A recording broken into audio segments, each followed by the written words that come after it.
Brighton dominate, destroy and batter Arsenal at the Emirates Stadium, ending their title hopes. Yes, mathematically, they could still do it, but 4 points behind, City with a game in hand, and it ends what was a brilliant season for Arsenal. Great progression for them, but at the final hurdle, they have stumbled. And they came into today's game and there was a lack of chemistry. There was a lack of fight. There was a lack of belief. Maybe the City game, the 4 points, the feeling of, the hope had gone. Something had happened because it's maybe the worst Arsenal performance I've seen at the Emirates this season. Maybe outside the Southampton game, you could throw that in there because Southampton are a team that have been relegated, but it's one of the worst. And a team, even in that game against Southampton, there was fight and they pushed and they looked like they gave up today. They really, really did. And look, they've given it a good go. They've given it a good push, but just not enough to get over the line in the end. And listen, you saw the way the Gooners are leaving the stadium with a few minutes to go. I've been there.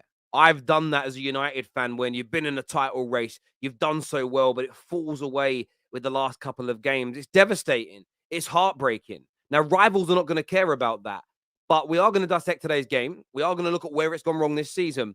When we look at today, I want to say this, though. Give credit to Brighton. They were astronomically good. In the first half, I thought the game was let down a little bit. The referee didn't punish 2 rightful yellow cards early on. Martinelli should have been booked. The irony is, if Martinelli was booked, he wouldn't have been injured by the tackle from Caicedo, which should also have been a booking. Referee kind of let the game fall out of control. And then he was given too many fouls, too many little fouls. The game was very bitty. But Arsenal had the best chances, even though they didn't have the majority of the ball. And you think if you can come out in the second half, improve on the chemistry, improve on the intensity, and take your chances, Arsenal was still, in my opinion, the favourites to go on and win this game from that point. But Brighton came out in the second half, and the way they passed the ball, the way they moved the ball, their intensity, their desire to win the first, the second, the third challenges was inspiring. Of course, they play out from the back exceptionally well. The confidence of their players is, for me, it's spellbinding. It's spellbinding, whatever the word is. I might have got that wrong, but it encapsulates me because when you look at the name of the players, you look at how much they've spent. The football maybe shouldn't be this good, and Potter started it, and De Zerbi has taken it to another level. This was a cooking. This was a domination. This was baptism under fire this afternoon for Arsenal. It's not the end of their season, but it's the end of their competitive season. It's a horrible way to go out. It really is. But I don't want to take anything away from the brilliant performances today from Caicedo, from Matoma, of course, and Sisso, who scored the goal, Anda with the beautiful chip, Estepinha, who got the third goal, but was brilliant marauding down that left-hand side all game. I don't want to take anything away from them because I know we're the top 6 channel and we focus on the big teams primarily, but I want to give them their props. I want to give them their praise. If Arsenal were at their best, Brighton's performance today could have still have won them this game. It really could have done. They were that good. They were absolutely emphatic today. But Arsenal will be disappointed, especially with that second half, that lack of fight, that lack of chemistry, that lack of intensity. Where did it go? Why did it disappear? When we review Arsenal's season, there's lots of things for them to be positive about.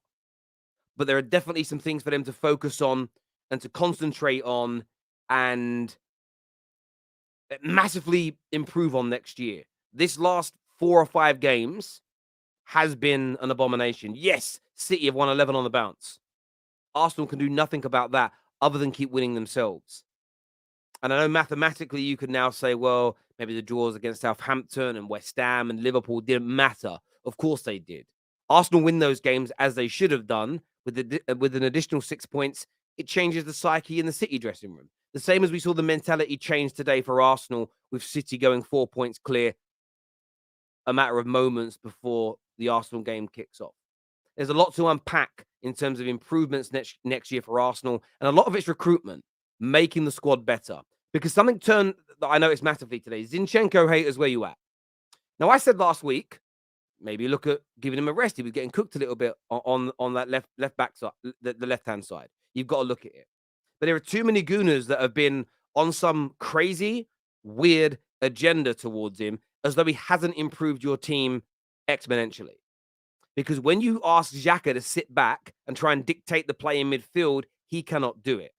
So Arsenal need an upgrade on Xhaka so that you're not reliant on having Zinchenko in the middle in case he's out injured, because Xhaka's not a good enough technician on the ball to do it. Put him near the opponent's 18-yard box, making runs from deep, being more of an attacking midfielder. He produces the best season he's had at Arsenal. Make him sit deep, as Wenger and Emery and Arteta had done in seasons gone by. He doesn't have the credentials for that. Zinchenko is needed for the way they play. Now, it doesn't mean he can't be criticized for his defensive errors. You can criticize them. What's the answer? Buy more in your midfield. Buy a replacement that can give you what he delivers when he's not in the team. That's doable. When you're a club that's owned by the richest people in the some of the richest people in the world, you can afford big, deep squads. And that is why Arsenal fans have got to get out their heads about, oh, if we buy Rice, who misses out? Who cares as long as you improve? Because without Zinchenko today, moving into those midfield areas, Arsenal lost something massively. Technicians are so key. Technicians are key, and Xhaka just ain't that guy. Xhaka's been very good for them this year, but he can't sit there and do that. I know that there's people at my club that can't sit deep and dictate play. It's not their game, and that needs to be addressed in the summer. Terry, talk about Brighton, you clown. Well, level Earth, you've really embarrassed yourself here, my friend. We just spent the previous 6 minutes talking about Brighton at the start of the show. Get here on time next time, and you won't miss it, my friend. Sorry to call you out, but I've just waxed lyrically about their brilliance today, my friend. So, unfortunately for you, you've just gone in embarrassed your family, my friend. Good job you don't use your real name. Let's have a little look here at some of your super chats that have come in. A lot have come in so far. I'm an Arsenal fan and I'm broken inside. I'm 20 years old, and once again, I haven't felt that winning feeling. We go again. Caicedo over Rice. He is a baller. Look, he is certainly a baller, Caicedo. And again, I don't think if you end up with either, your team improves massively. Your team improves massively with either one of them coming in. There's no doubt about it. Champions-elect Terry said, Arsenal looks scary, blah, blah, blah. That's the hold that, Terry, for sucking off Arsenal. Well, listen, I'm not going to... I felt that Arsenal would go on to win the league when they were 8 points clear, where they were knocking teams apart. Do I believe Arsenal have turned into a scary team this year? Yes, I do. They've faded at the final hurdle. But compared to my team, and that's the lens of which I'm looking through as a Man United fan when I said that, I am worried about Arsenal. I think Arsenal will get better in the summer, and I think there'll be challenges again next year. So two things can be right at the same time, my friend. And go back to my video that spoke about Arsenal being scary. Everything I predicted in that video about them is right. So I'm not holding anything. Everything I said about Arsenal this season, barring them winning the league, is happening. Everybody that predicted Arsenal to fall off and be nowhere near the title race, by the way, with 2 games to go, you're the ones that are wrong, because they were in it up until today. So you've got a bigger L than me. It's crazy. Arsenal collecting bottles for recycling is what Liam says. We fouled when the pressure was on once again, is what Akil says today. As Rory would say, what a delectable medley of footballing splenditure from Brighton Football Club, setting the bar on how a footy team should be run. Yeah, don't show that to Lee Gunner. He'll have a hissy fit because they didn't win the Prem.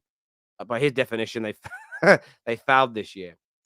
Terry, I told you at the start of November that City will win the title by 5 points. Arsenal bottled it. My prediction was based on them bottling it. And I think anyone that predicted City to win the league by a handful of points, I never really challenged. I never really challenged at all, because City are a great side.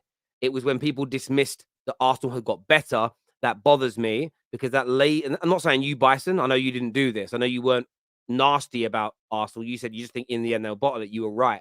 But people that dismiss their improvements, I don't like that kind of analysis, because all that then happens, that gets perpetuated around and all of our teams get mistreated.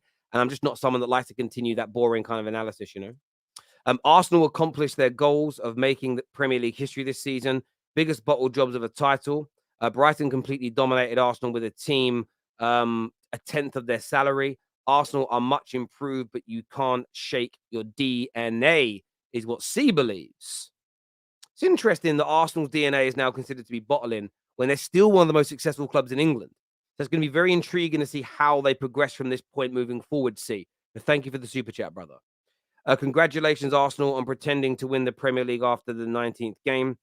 Can you please ask Jess and Egal when is the parade? Arsenal scare me 3.0 is what Nabil says. As I said, Terry, Arsenal wouldn't last in the race. I thought I was wrong, but this is Arsenal for 20 years. I will say this, though, falling away from it with 2 games to go, I know that's not staying the course until the final day of the season. But how many title races have actually ended on the final day? Legitimately, I don't know the answer. Some of you, I can't research now. They've done very, very well. I understand they have the 8-point gap.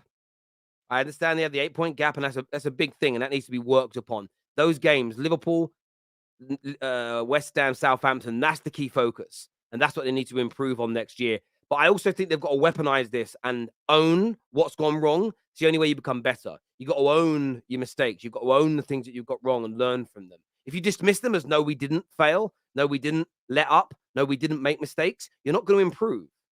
Denial stands in the way of progression always. So they have to own it. Depth needed, but fantastic season. Now rest Saka, White, Gabriel, Xhaka, and Ramsdale. Don't need any more injuries, is what I'm going to try and pronounce it. Nitsu says here. Thank you, brother.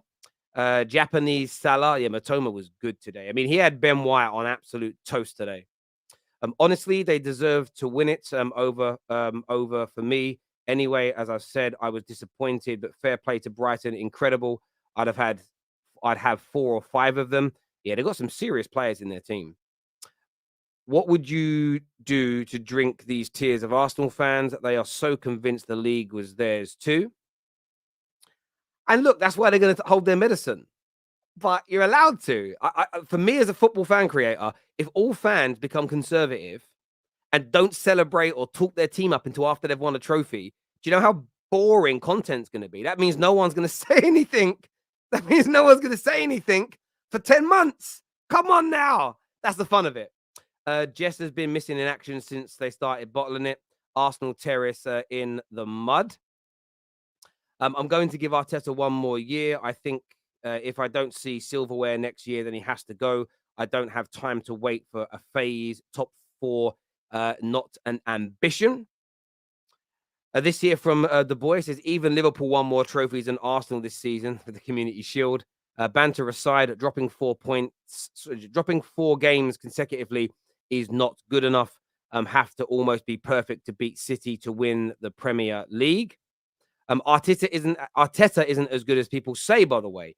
Can only play one way. Next season, they'll be back to fighting for top 4 with everyone else. So overhyped is what Dan has got to say to us here. That's an interesting one, Dan. Like, why do you think they'll drop back? Just because they're playing above themselves this year? You don't think they'll be able to win 20-plus games again next season and some? Or what? If they improve the squad, do you still think they'll go backwards? I'd love to get your take on that, Dan. At the end of the season, will forge this team just as it did last year. Next year, they will be back and better than this year, and they should scare the whole league. Until then, enjoy the silver, is what Kyle's got to say. Thank you for the super chat, bro. Plain and simple, we're the second best team in the league. We ain't good enough this year. We need to buy top quality in the summer and go again. Come on, you Gooners. Anthony says, Corwell, what a defender. Yeah, he was great. Like, the whole Brighton team today was just impeccable. They really were. And although people, look, I don't mean this because Martinelli got injured. I don't want to see any player get injured. You never celebrate that. But the way Martinelli started getting kicked by these Brighton players after what he did to Matoma just tells you about their mentality. They're like, you ain't going to kick us about. We're going to kick you back. And the referee could have now nipped it in the bud by booking both players early. But it shows the fight and the determination they have to go alongside their quality on the ball. As an Arsenal fan, this is why I never said we'd win the league. They bottle everything. Same old Arsenal. I enjoy taking my son to Millwall more, is what Dino said. And going to Millwall by itself is a madness. So I respect you for that. With the title run experience they now have for this season, there's zero excuses next year to win not win every trophy. Well, I mean, winning a quad, no one's ever done it. So like that again, that's too far. Get the main targets. We go again. I think they have to win a trophy next year, or go very close. And they have to be in the title race again next year. There's no doubt. And when I say go very close, you get to a Champions League final and you play Man City and they narrowly beat you 1-0. I'm making an example here. That's no reason to go, we were crap in the Champions League. But, you know, you get my point. Brighton were cheated 60 million top 4 by VAR. Man, you made that win. They should have beaten Spurs, shouldn't they? Tuchel almost sold Coolwell to Brighton last season. Can't wait for him to work under Pochettino next year. Yeah, he looks very, very good, as we said. Klopp broke Arteta, is what Glenn says. Did you see how Matoma switched to the left so he could cook Ben White in the same way Egal was cooking his bigger fish on the Top Gooner barbecue? Do you know what I would say, right? Ben White did get sliced and diced. But let's not forget, he done that to everyone barring AWB this year. And AWB is the best one-on-one fullback in the world. Nobody's as good at defending one-on-ones as him. I'm not surprised to see it, though. Matoma wrote, I think, a dissertation on how to dribble. This guy's ridiculous. Hopefully, all the casuals celebrating Zinny's injury now see his importance. No control or tempo or build-up play. Technical security. Dominated. Sell Kieran Tierney ASAP. We'll save that super chat and come back to that later. City winning with their second squad against Everton. I wouldn't say it's their second squad. I wouldn't say it's a second squad when it's worth like hundreds of millions of pounds, but I hear you. Would have taken the hopes out of Arsenal's players even before the game. That there was no intent today. Levi Coolwell, what a defender, will become a weapon for Poch, is what Nathaniel says. Yeah, he was great today. Tevin here says, it is what it is. Banter will be peak. We go again next year. Not going to be mad at the team. Let's see how they mature. Let's see how the manager matures as well, is what Tevin says. You said Arsenal will challenge for the league next year. I'm saying they will drop off. Bookmark this. I don't change the goalpost to boost your... Don't change the goalpost to boost your fake ego. I don't have a fake ego. If I get things wrong, I admit them to Bill. Like, I'm renowned for it. I get congratulated for it in this industry. For me, I don't have an ego in that way. If I get something wrong, I say I was wrong. But you know as well as I do, Nabil, in my video, go back. Maybe I'll play it. Everything I predicted in this Arsenal Scare Me video came true. They actually, if you want to be technical, I got it wrong because I predicted they come third and you all laughed. And then they come second. Go and check out my final season predictions after the transfer window. I said Arsenal would come second. So I was right. That's not about my ego. It's the truth. Meant to say compete for every trophy. Okay, I hear what you're saying, Manny. My apologies. This is Arsenal's Leicester season. They don't get top 4 next year, is what James believes. That's a big shout. Frank Lampard, the Man City legend, can win the title. It's not going to. It becomes irrelevant now. Well, not completely. They'd have to lose. They'd have to lose at City. They're not going to lose 2 of their last 3 games, and even then, that's probably not enough. There's 4 points per game in hand.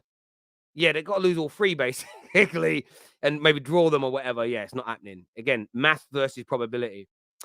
Tierney over Zinchenko is what Carla says here. And all for nothing, Ben Arteta gets a proper manager is the case here. But there is somebody to blame for today's result. There is somebody to blame because the football gods were upset Friday evening. Take a little listen. After all those drop points, we beat Chelsea, we beat Newcastle. We're kind of on a roll. We're going back home against a Brighton side who's quite good, but they just lost to Everton quite in a shocking manner. So I'm not too concerned. I think the boys step up and we beat Brighton quite comfortably. I don't think it's a thing where it's going to be a situation where we slap them 4 or 5-0. It's not like that. I'm just saying we're going to beat them maybe like 2-0. Or 3-1. It's going to be a decent game. The football gods. The football gods, Egal. They're real, I'm telling you. We've got to keep this trend going. Let's bring the panel out now, people. Let's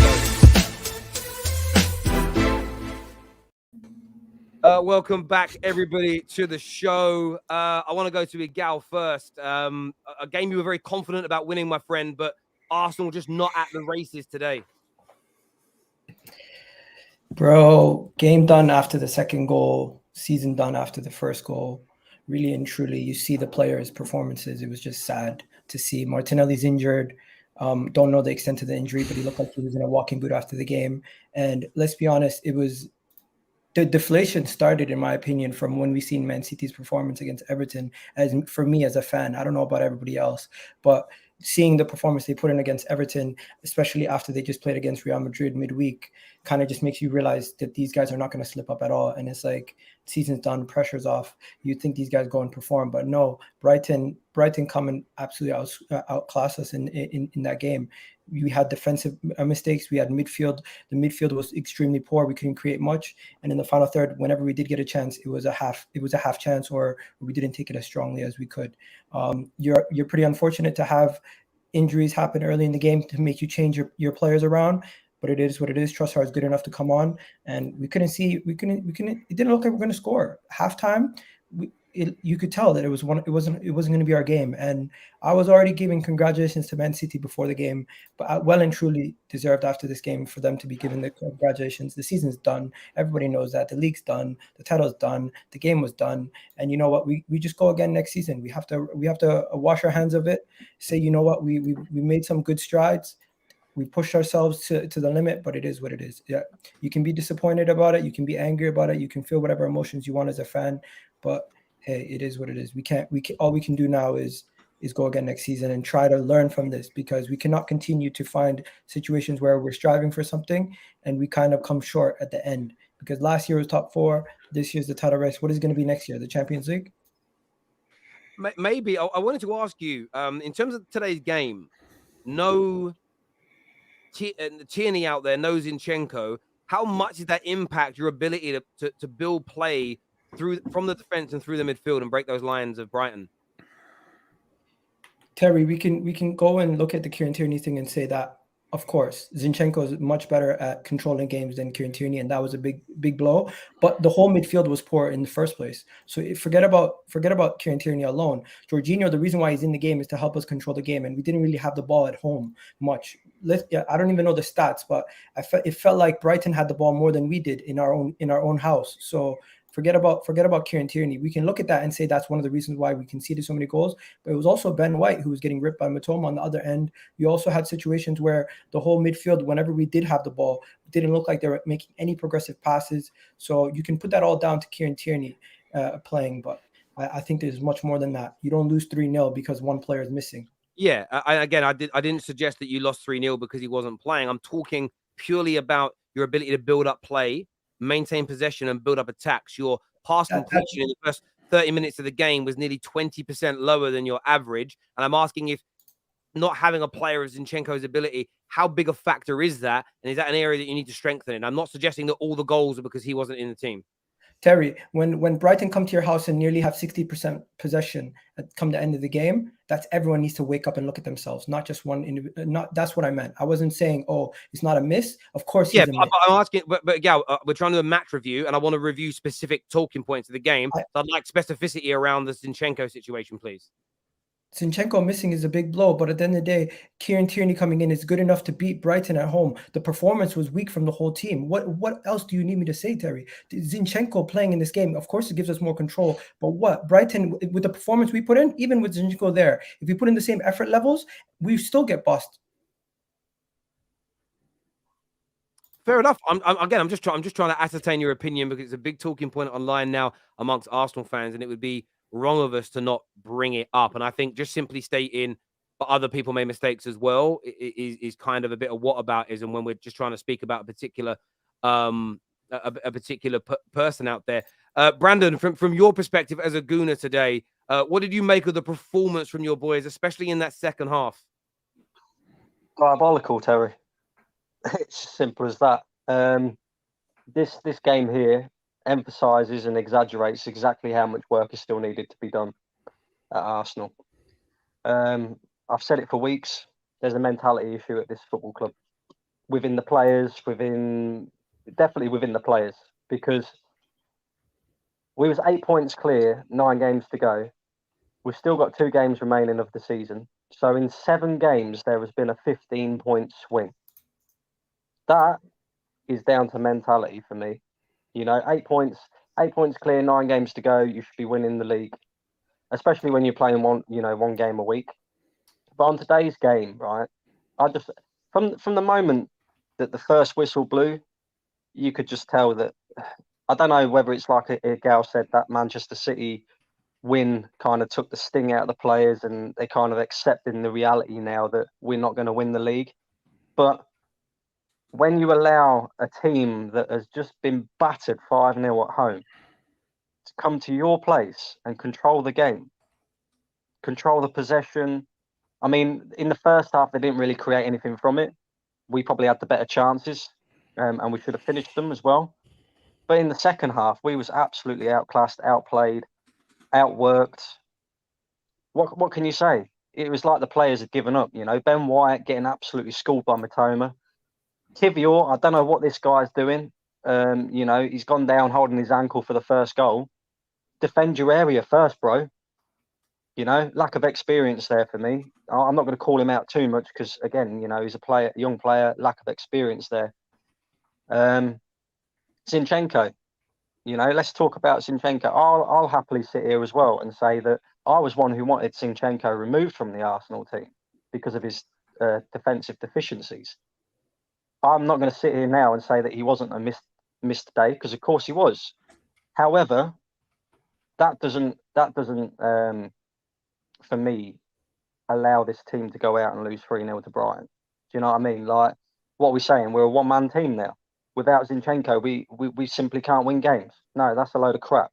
Absolute load of crap. So all them fans that are online talking about, oh, well, if we had Zinchenko today, it would have been different. Bullshit. Yeah, bullshit. The reality is Gabriel Jesus, I like the geezer. Yeah, he's a good player, but he doesn't score enough goals. We need a number 9 in the summer transfer window. Bukayo Saka, over recent weeks, over the past, since we drew that game against Southampton, he's had a major dip in form. That's definitely affected us as well. Thomas Partey doesn't look the same player anymore.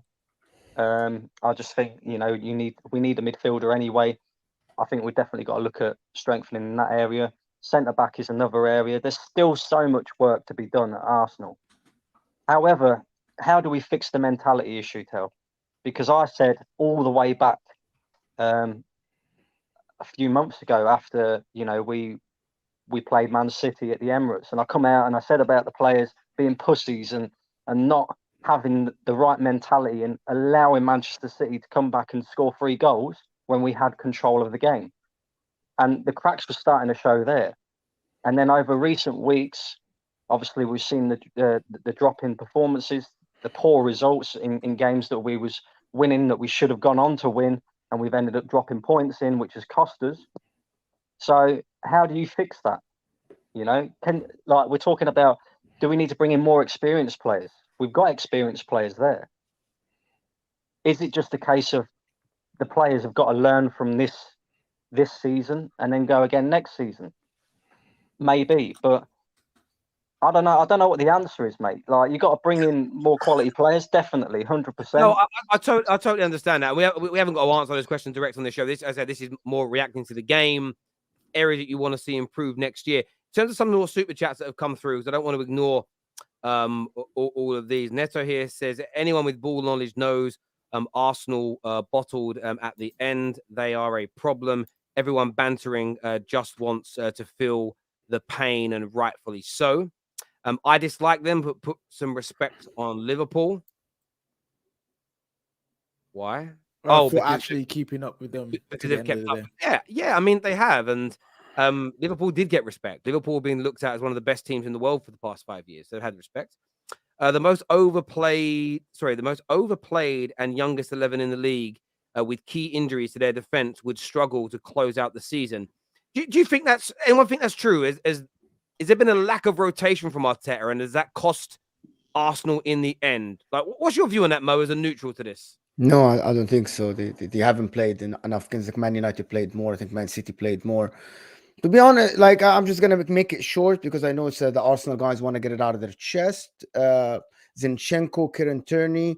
I was looking at the difference between the two coaches, not taking anything away from what Arteta did, but look at Brighton. They had a lot of injuries, but they played the same style of football. But Arsenal fans talking about we can't play the same style of football because Saliba and Kieran Tierney is there, and and Zinchenko are not playing. But I'm looking at the derby and say, with a lot of changes, he still played the same style of football away at City, at the Emirates, and the derby has been at the club way shorter than Arteta. This is a question, to be honest, to be asked. Like Caicedo right back, Gilmore in the middle, and instead of who and this, and even Webster is not there. And I see the same exact Brighton every game. Why Arsenal cannot do this with the same players? He spent years at the club. So, to be honest, they should have been playing the same football, but they didn't.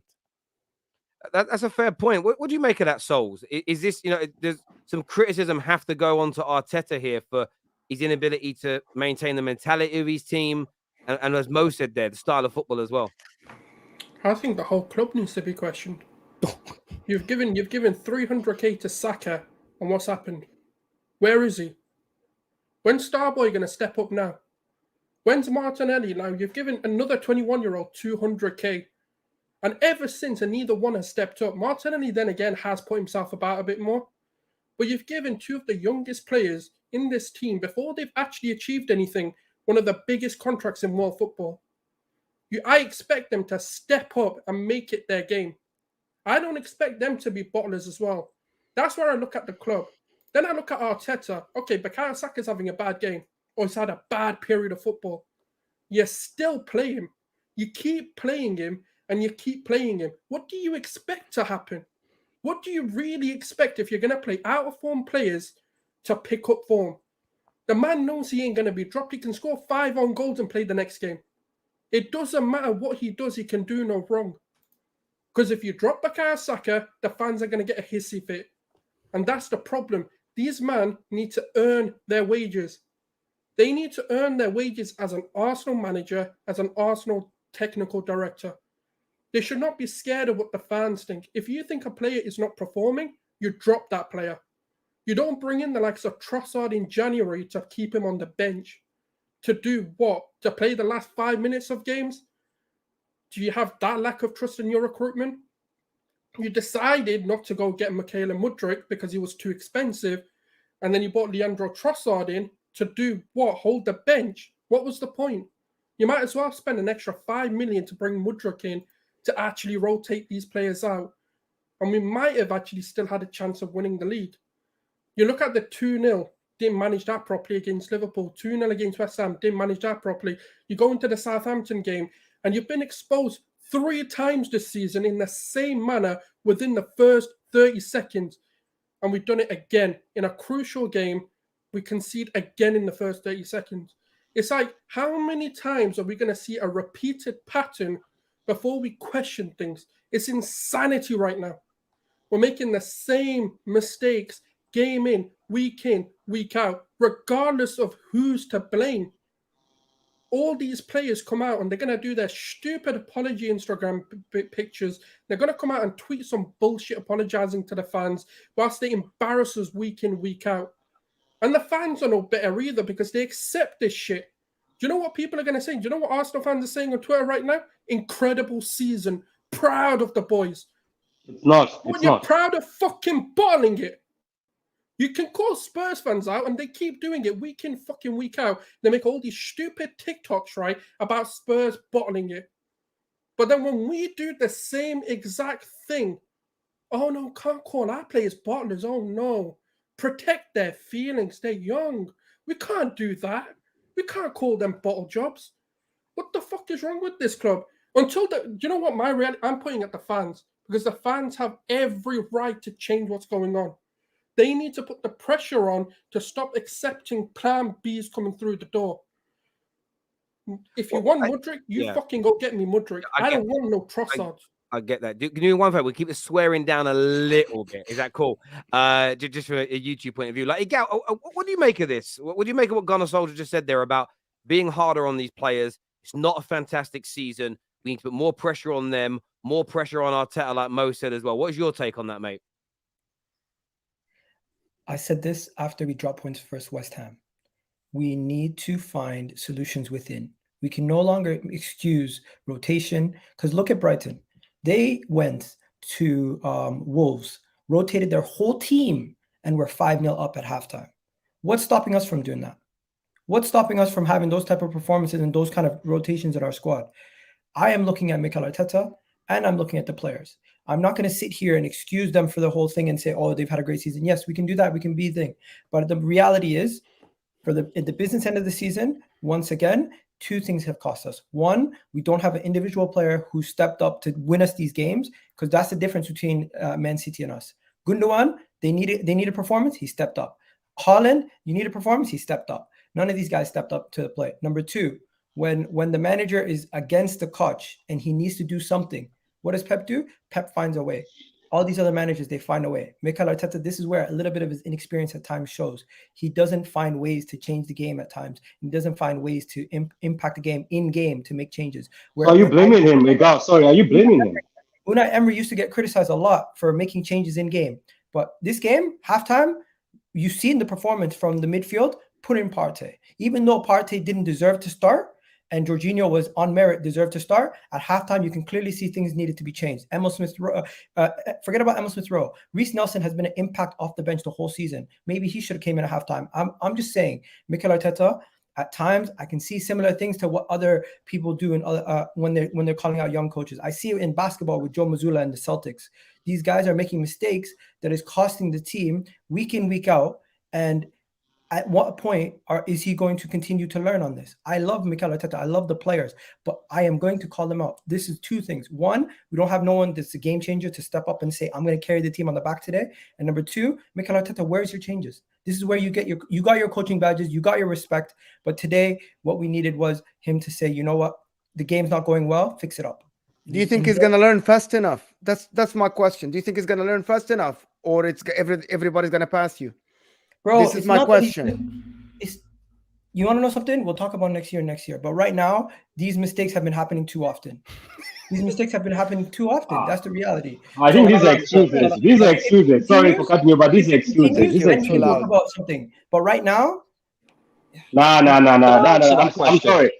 sorry. I'm sorry. These are excuses. These are excuses, though, because I think you guys are not blaming Arteta. I think, no, this has nothing to Arteta. This is in your DNA, Arsenal. Let me school you for a minute. No. Let's be honest. How many times have Arsenal played so well and got to this part of the season and always bottled it? You bottled top four. You bottled it against Leicester City. This has happened to you multiple times. I have been watching AFTV, and every time the subs go very high at this point in time, because this is the time you guys start crying. I'm sorry, Arsenal fans. You told me that your defenders are the best in the league. You told us that Partey is the best in the league. You guys are now pointing at players saying they haven't stepped up. Odegaard has been stepping up week in and week out. This is just mentality. You guys have bottled it. Just accept it and say, we bottled it, we've lost, and we accept it and we move on. The only Arsenal fan here. On this panel just said, though. Are you listening? No, but you're making excuses. You're like, oh, it's because of that. It's because of that. No. It's in the DNA. It's in the DNA. It's in your DNA. Hang on a minute. So what you're saying right now. So Patrick, I want to make sure I understand. So I don't think they've given excuses. I think they've given certain players aren't good enough. The manager make mistakes. The manager hasn't stuck to his tactics or can't change games. You believe that's an excuse, not a reason. You just think that no matter what manager comes in, no matter who they sign, Arsenal will always bottle it because it's part of their DNA. Yeah, it is in their DNA. They always say that it's sort of, but look at it, Terry. Against Leicester City, I was rooting for Arsenal. I was like, Arsenal, please be the team to take over. No, they failed. Then Spurs came in. The neighbors were also bottlers, failed it. This man here, Terry, I told you I'm going to come for these guys respectfully. These guys were saying that players are the best. Saka is the best. I told you Foden is clear. Foden is calm. Foden was showing up today. Yes, he didn't score. He showed up today. Look at Saka. Quiet. I respect the kid, but he's quiet. He's not at that level yet. He hasn't won anything. Arteta, you guys, when he was winning manager of the month. You're saying he's the best. Now all of a sudden Arteta is an amateur. He can't do decisions. You guys were on cloud nine. In December, you guys were twerking for Arteta. Sorry for saying that, Terry. I hope that's not going to get you in trouble. But you guys were twerking for him. I've seen you guys posting him as he's winning. Now all of a sudden, these players are blamed. No, guys, it's not about that. It's the DNA. Go back in your past. You'll find out that every time you're about to finish the season, you fell. You fell for top 4. You failed to get in the Champions League. Last season, what happened? The same thing happened. Everybody was rooting for you. You're going to make top 4 and you failed. Guys, just accept this L. Swallow it. I know it's hard to swallow this L. I know it's painful. It's painful. It's painful. And just... I'm sorry. It's just painful. And just accept it and move on and do better next season. You guys tried. You tried. Remember the elephant? You were busy putting these pictures of elephants with a burger. The elephant is now on the floor. No, just accept it and get top 4, come to the Champions League and do better. And one more thing, Terry. You know what's funny about this Arsenal thing? Where I'm saying they don't have excuses. You guys were not only playing 1 game a week. You told us you've got bigger fish to fry. You were playing 1 game a week. And you've still failed to beat a Man City that's competing in three competitions. I'm going to say something here, and I think this is true. If this season is done, I will respect Ten Hag and Man United for winning the Carabao Cup, or maybe potentially winning the FA Cup. They have a better season than you guys. You guys are just the first losers. I have to get back to work. Respect to you, Egal, and everybody here. It's just what I feel right now. Cheers, Patrick, for coming on, mate. I appreciate you you calling in. I wanted to ask you about that, because I don't really feel like you guys gave excuses. I feel like you really condemned your club. But is that where football fandom has gone now? You just have to say we're shit forever no matter what we do, and that's the only thing rivals want to hear? Is that where we're at? I think it's silly. Basically, Terry, if anything you say, it doesn't matter. They already have what they have to say in their heads, and they're gonna just say it. I don't think it's an excuse calling out your team. I don't think it's an excuse pointing out the same things that he pointed out in his speech, but then regurgitating it in a way where it's attacking us. It just doesn't make sense. No, I think it's silly though. I think it like reason people have gotten this thing where reasons are now excuses. So the reason why you lost is because X player isn't good enough. Oh, you're making an excuse. The reason why we lost is because Mikel Arteta or our manager made mistakes. It's excuses. No, excuses would be the refs screwed us or there's a conspiracy. That's an excuse. An excuse is the grass is wet. The excuse is, we played at 4:30 instead of 2:00. We would have beaten them if it was at 2. Those are excuses. These guys here are not making excuses. They're giving you reasons and what they expect after they're moving on from this. So, yeah, Patrick, listen, Patrick's there just to rattle people. But I'm here not to rattle. I'm here to mourn as much as you guys. Because Man City are about to do a 3-peat. And it's been handed to them. And I'm sad. Because about to equal our record. And it's now up to 3 other teams to stop the treble. Man United in the FA Cup. Real Madrid, and then if they beat Real Madrid, one of Inter or AC Milan. Do we believe in these 3 teams to stop this? It's in your hands. It's not in your hands. No. You don't get to do that. Everyone did it to us. It was in our hands to win the league.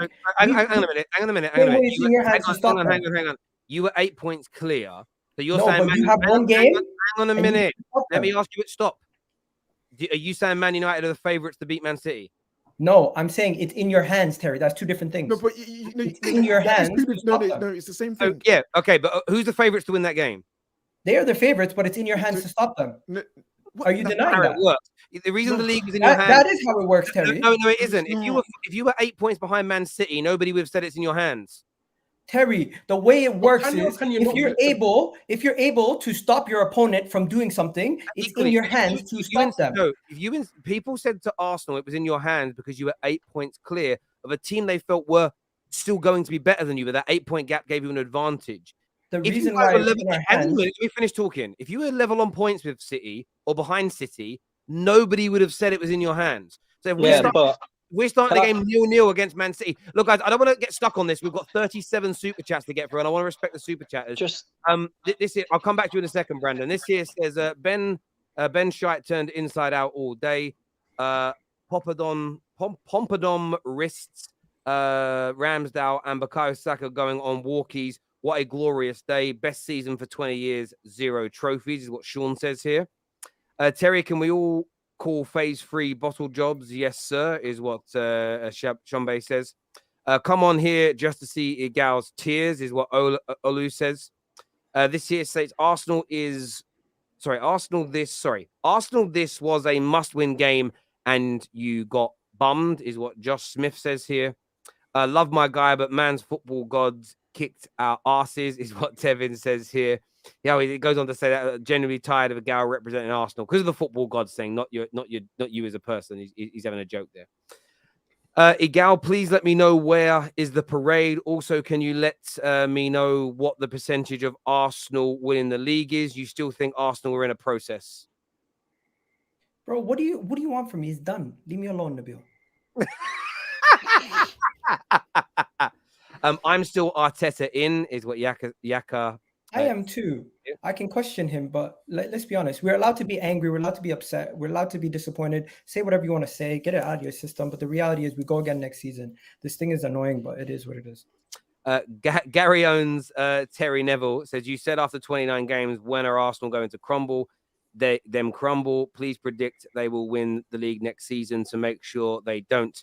You have a special power. Not really. I mean, it's very again, I could be very safe, like a lot of basic content creators, and predict the most obvious outcome for games.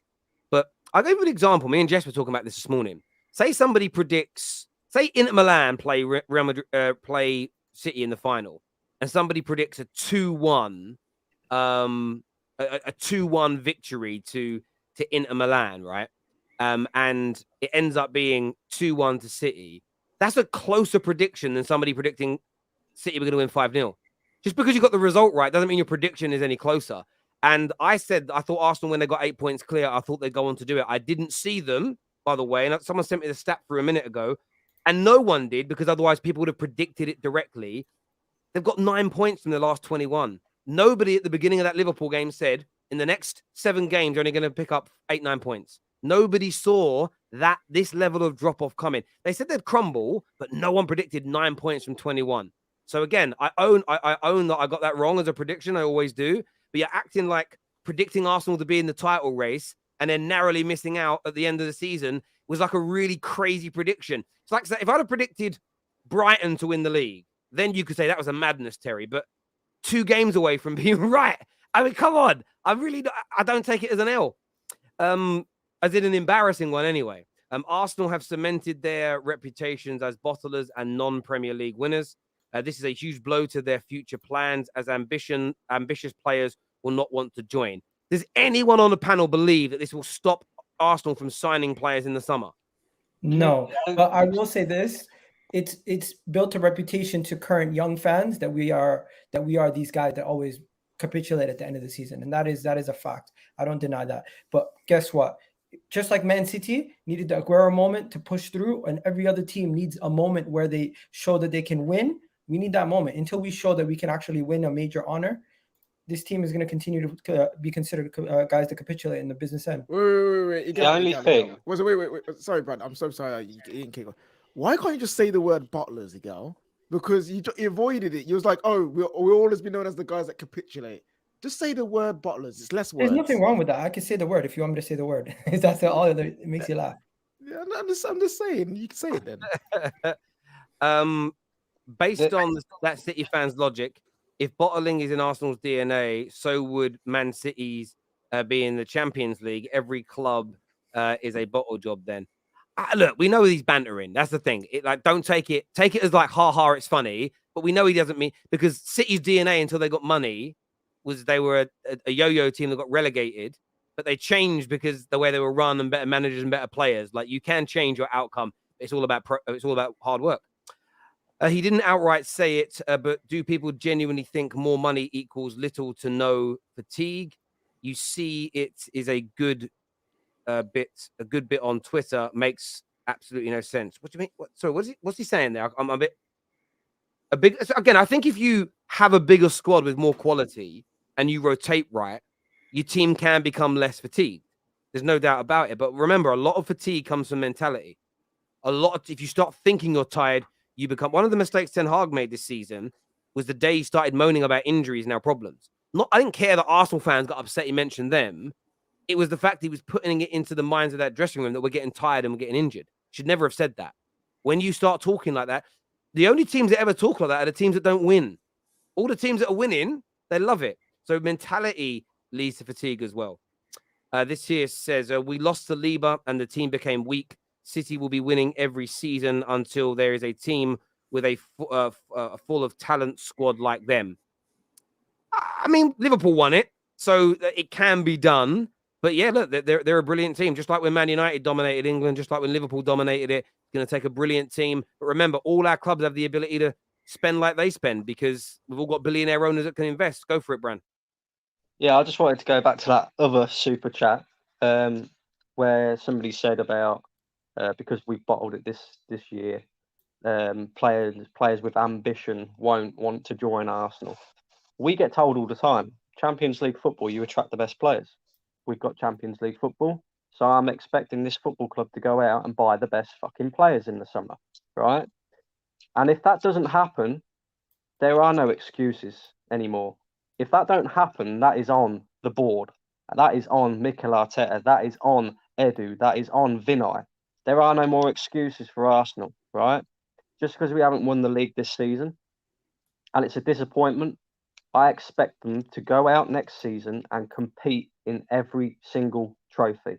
I expect a big summer with lots of money spent and lots of players coming in and filling all the voids within the squad that we need filling. We need a number 9, we need a midfielder, we need a centre-back, and we need cover, sufficient cover for and rotation for the likes of Bukayo Saka, who, you know, as we've already pointed out, has dropped his performance level over the last couple of weeks, and it has cost us. Gabriel Jesus, with only 10 goals this season, is not good enough for a striker.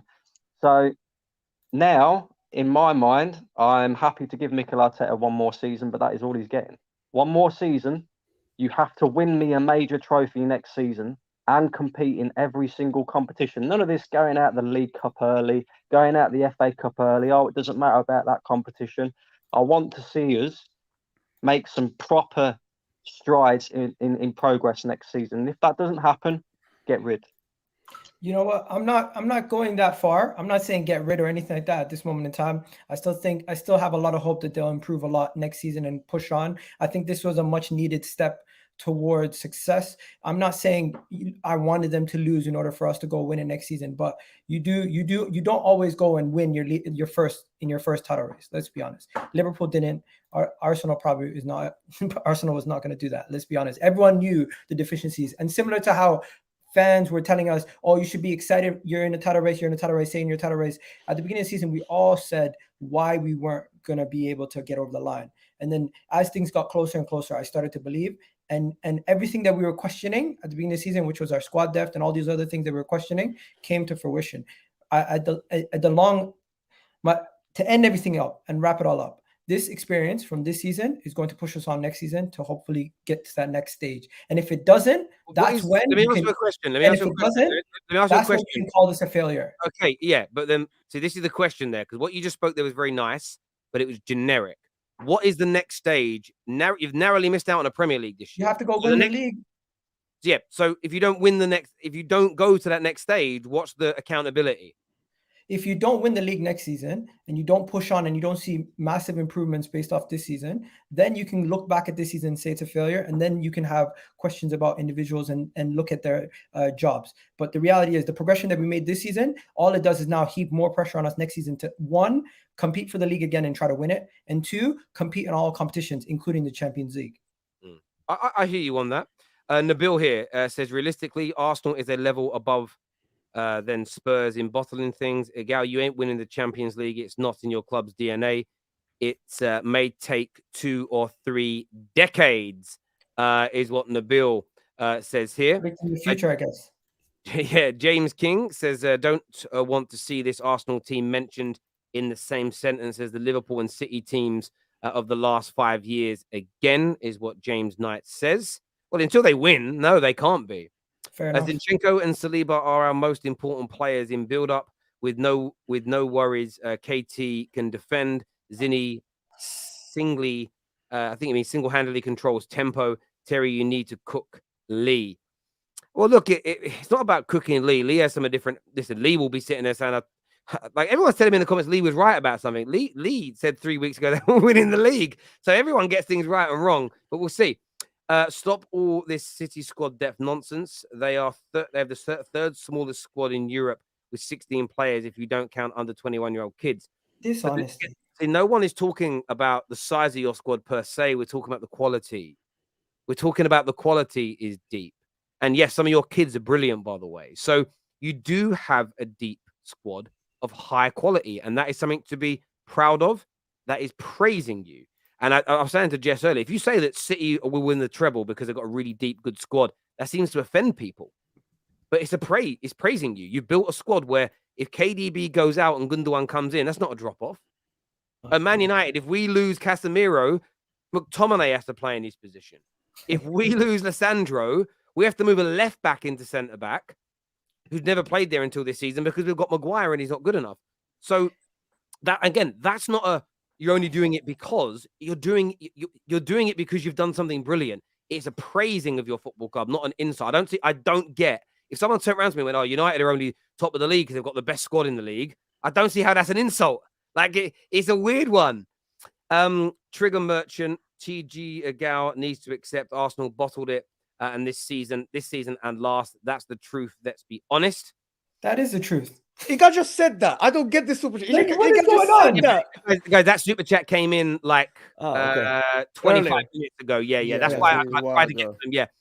All year long in the Emirates, seeing Arsenal fans scream and cheer their team and back the protest propaganda, only to abandon their team at 2-0 shows the cringe, is what Blaze says. That was mad, though. That was mad. Arsenal fans turning on their star boy. Oof. Obviously, talk about you there, Gooner Sulz, turning on star boy. Can I not critique them, give them constructive criticism when they're playing poorly? Like, the man's on 300k, or is going to be on 300k. I expect a lot more from him. He now needs to level his game up and actually prove that star boy name. It's not about us. It's about putting pressure on your players to perform. Do you really think if Haaland now starts dropping stinkers for 5, 6, 7 games that Man City aren't going to sit there and go, what's wrong with him? And they're not going to critique his performances. KDB starts dropping stinkers. They're not going to critique him. That Foden hasn't been critiqued this season for not playing as much. So that's all it is. If people want to sit there and protect every single player, go ahead. But then don't get disappointed when we don't win shit. Simple as. You know what? I'm just going to say this, Terry. Love for having me. It's been a great season, but the season's over. Guys, you won't be seeing me going crazy. You won't be seeing me getting mad. Congratulations to Manchester City. And if all the rivals want to banter me, continue to banter me until the end of the season, as I have been giving you guys a lot of stick for the majority of the season, and I might deserve it.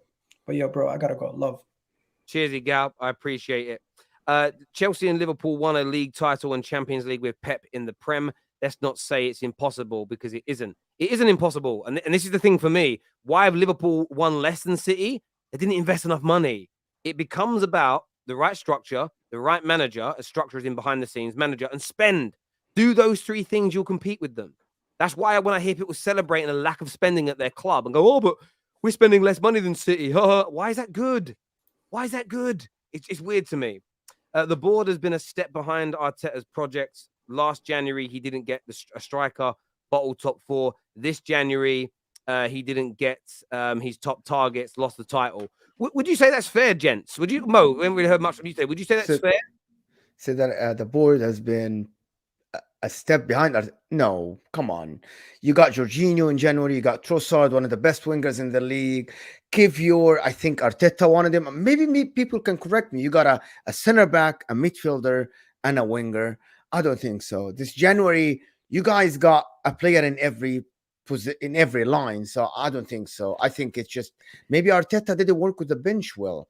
It's a very apparent. You know what it is, Mo? I do think there's something in this in the sense of they do struggle to get when it's the like number 1. when it's number one target and it costs like over, let's say, 60 million, they do struggle to get them over the line. And you've seen it multiple times. So that's January with Vlahovic. Can I ask you something then? Didn't it turn out to be correct for not signing Modric? No, well, and the money. No, I don't so think the board were correct not to spend that Maybe. much money on Modric. Personally, I don't think it was, because he was the number one target that Arteta wanted. And if he wanted Caicedo, and Brighton said no, he's not for sale. No, they wanted Caicedo, they wanted Mudryk. Now, obviously, you don't expect them to sign both in January. That's a lot of money. Fair enough, but at least get one. They've done it with Vlahovic last season. They've done it with Caicedo and Mudryk this year. They do. I will admit they do have a trouble. KJ. Vlahovic said no. KJ. Huh? Vlahovic said no. The board can do, like Man United wanted to sign Frankie de Jong, and they couldn't get him. It's not the board's fault. They offered the money. The board wanted to sign. Let me just finish this, and then I will let you answer me. Caicedo, they told him no, you're not gonna leave. Modric, it turned out to be the board probably were correct not to spend 90 million on this guy. He wasn't the one who was gonna get you over the line. Trossard is a better signing for you. So why people are saying the board didn't try? They did try to get the right price for Modric and to get Caicedo, but it just didn't work. And it's not because any shortage of them. So what do you say to that? Like, look, I look at it this way. I think that. God, you're an Arsenal fan. You answer it, bro. Go on. The only thing I'd say to that is we're not the finished article, right? There are still major improvements that need to be made to the squad. So it's all right sitting there saying, okay, we didn't get Caicedo because Brighton said no. Well, there's other areas in the Arsenal team that need improving. So go and get a different target. If you can't get him, improve a different position within the squad if you have to. You can bring some of your summer transfer targets forward and try and get them in January instead. There's too many. KJ's right. Over the past few years, in fact, it's probably been a reoccurring thing at Arsenal, even since when Arsene Wenger was here. We always struggled to get our first target, our top target, always, and that kind of doesn't just coincide with how much money's being spent either. But we had an issue with getting our top targets with players not wanting to come because of where we were. And then recently it's been because we're not willing to spend the money that clubs are asking for. Okay, in hindsight, maybe Mudryk wasn't the right signing for Arsenal and his price tag as well. And he's not really done anything at Chelsea. And obviously Caicedo not being able to come because Brighton has said no. But Vlahovic is one where, you sit there and say, okay, you couldn't get Vlahovic. Who's your second target? And we ended up getting nobody. And then that cost us top 4 last season. And it's kind of like, now there's no more excuses, because I was told by Arsenal fans and football fans in general that only the top players will want to go to a team that's playing Champions League football. We haven't had that. We have got that now. So I expect Arsenal to go out, spend the money that needs to be spent and get the top players now we've got Champions League football. And that has to happen in the summer. And if it doesn't happen in the summer and we end up bottling it again this season, then for me, the manager is culpable, the board is culpable, and some of the players are culpable as well for their mentality issues, and they have to be moved on. Simple as. Yeah, listen, I hear you on that. And I think, again, hindsight's lucrative when it comes to these transfers. Mykhailo Mudryk could have been an absolute star. If in a year's time Potter's got him cooking, then it will look like a really bad mistake not getting him. And I think we're all a little bit too quick to judge signings nowadays in terms of they won't turn it round. Everyone's a flop. It used to be 2-3 seasons to be called a flop. Now we're making people flops after 3 or 4 games. Everyone's aiming to not be 007. Do you know what I mean? I've got a lot more super chats to get through here. We had it in our hands, is what? Yeah, you absolutely did there. You're absolutely right, Cyborg Ninja. You're correct. I'm not going to let this slide. Saka has had a stinker after stinker since April. He shouldn't be pulling back in April. Reece did more than him. Seriously need to bring a right winger to show Saka he needs to earn it. And look, I think it's a great point about Saka because it was another poor game from him today regarding, in terms of the attack and everything he was doing surrounding that. For me, I think you're right. That's why Arsenal are looking at one of the players they're linked to again is Rafinha. You've got Zaha that they're linked to. The club clearly wants to bring in an experienced player that can play in those wide positions. One, as great cover, and two, I think to push them. Look, if you sign Rafinha, that is direct competition for Saka's position, irrespective of the money that he's on. So I think that's the right thing to do. But equally, again, you know what I talk about so many times on the terrace? The reason why I put Foden above Saka and above Rashford is because I've seen Foden deliver in title races. In title races is where it's not the only element that you judge players on, but for me, it's a really big contributing factor, which is why I won't put Harry Kane, even though I rate him, above Aguero, above Drogba, above Henry, above Bergkamp, above Rooney, above Cantona, above all these strikers, because I've seen all of those guys deliver goals and big moments in title races, especially those last 4, 5, 6 games. We've never seen Harry Kane do it. We don't know how he'll behave in those environments. Now, you may think he'll deliver. He may not. With Saka, I think in the beginning of this run-in, he had some really good performances. I remember the Everton game. It was like, wow, look at him go. But in this last 7 games where you needed him, and even in games where you weren't playing that well, and you just needed him to score against a run of play, a little bit of individual brilliance, he hasn't quite done it. However, he needs to be criticized, but I don't think he should be written off. I don't think it should be a hyperbolic, polarized, that's it. He didn't do it this year, so he's never going to deliver for us in a title race. He's never going to deliver in the most, the biggest moments, because there are many people that said that Rashford would never score in a final for Man United. He has done. Do you know where I'm coming from? So, but he should be criticized. You're right. All these youngest team excuses is going to disappear next year when Chelsea squad age comes out. WizKid Starboy has become too big to track back. Imagine if Arsenal just paid 70 million for Caicedo, but no plan B. Tevin here says, these reactions are literally giving everyone outside the club exactly what they want. Meltdown after meltdown after meltdown. Keep your head down.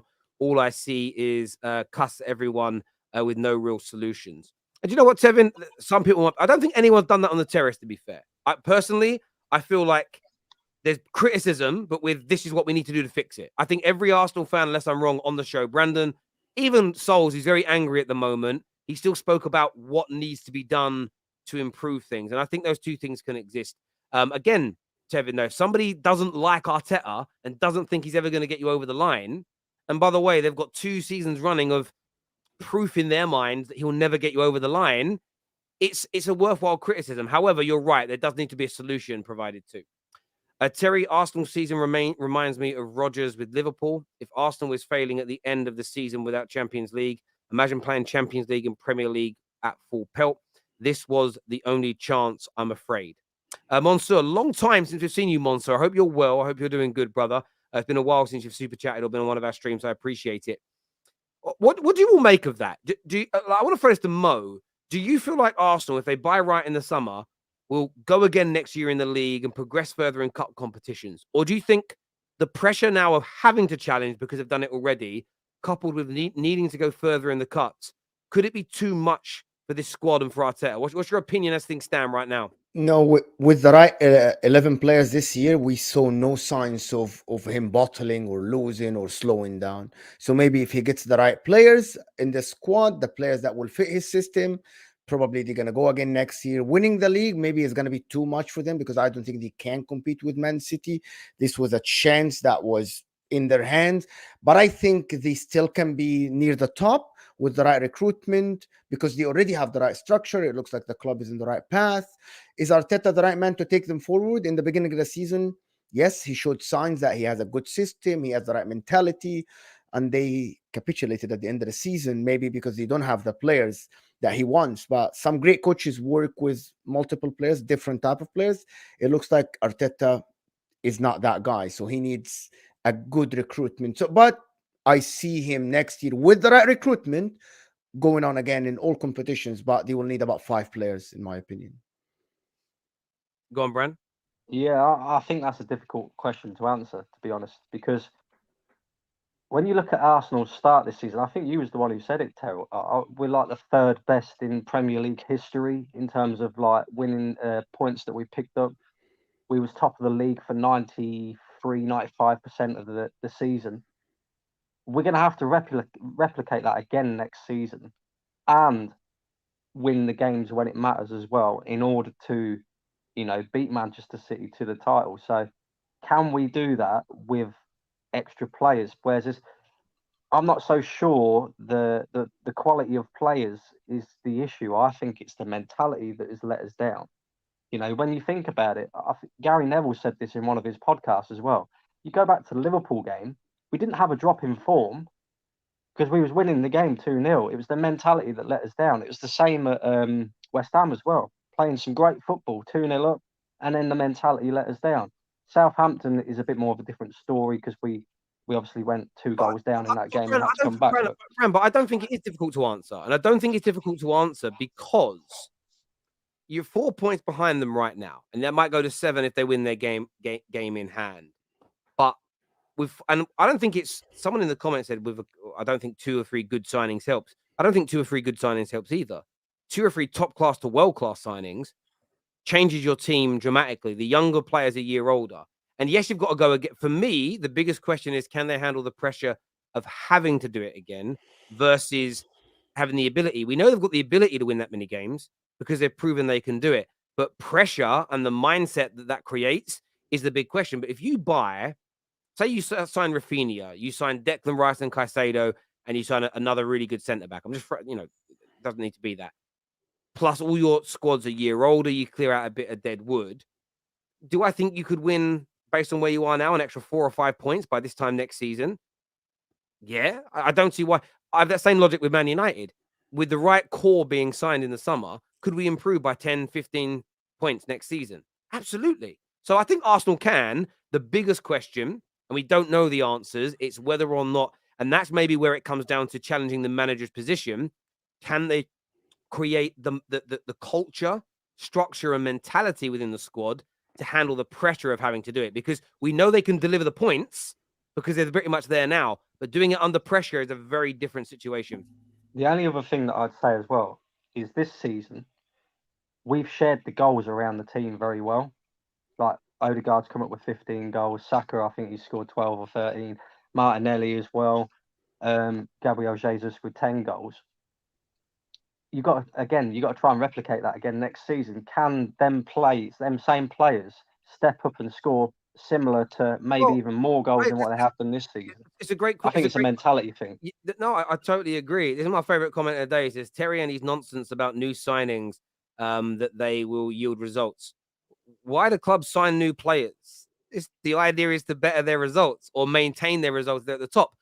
I've never heard any football fan ever say that it's nonsense to suggest that improving your squad can yield more wins.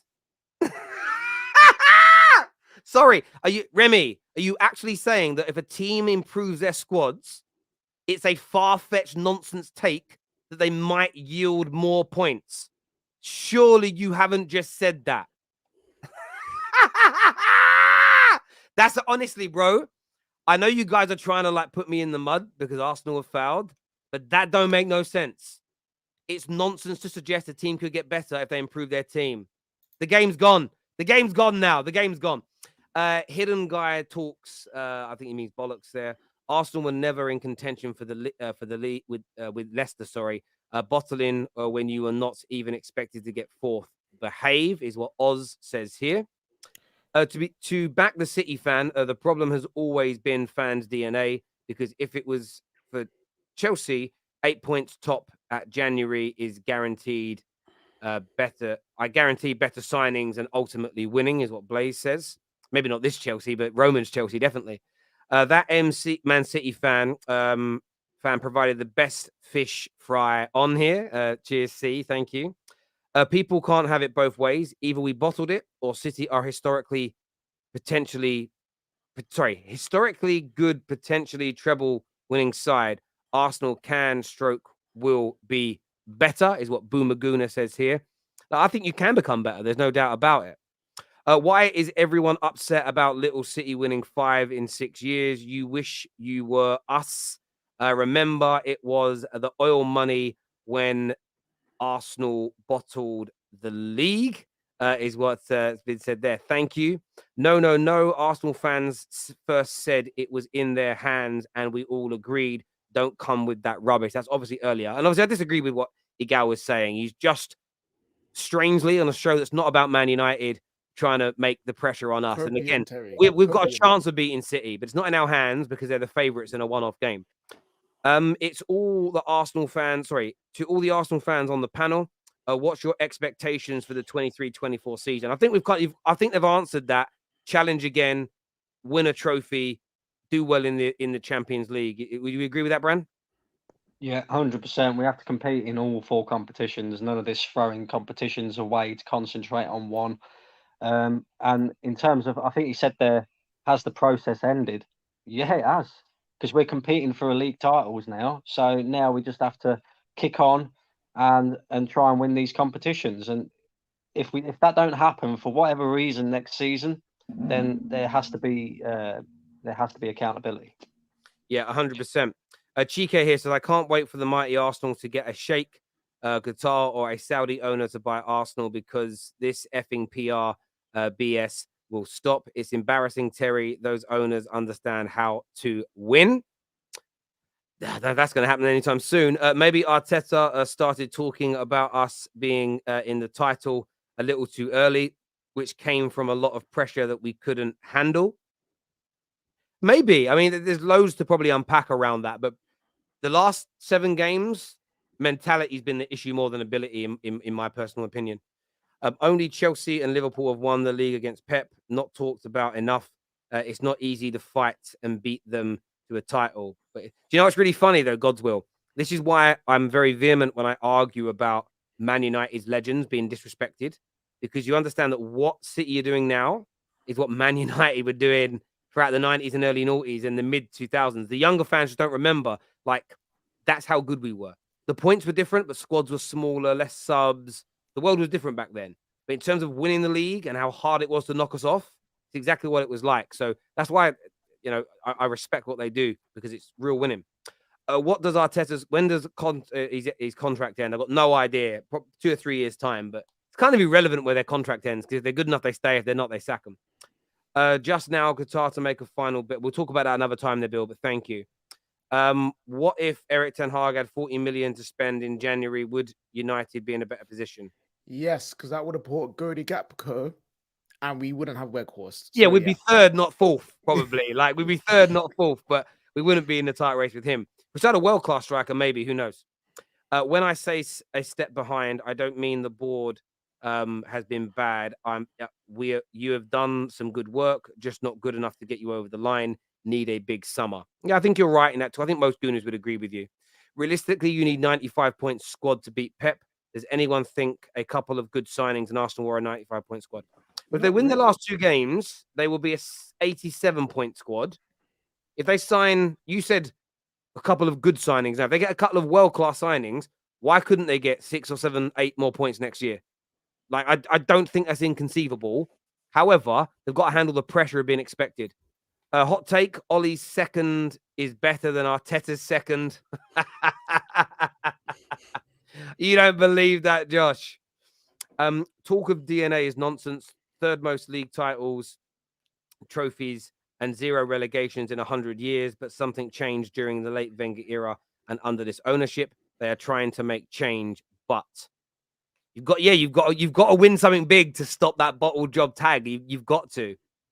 Arsenal bottled the league for sure. We should have taken our medicine and go again. And the City fan, Pat, who is a 5-year football fan, should be arguing football with my 7-year-old, is what Kenneth says here. Quite a good response.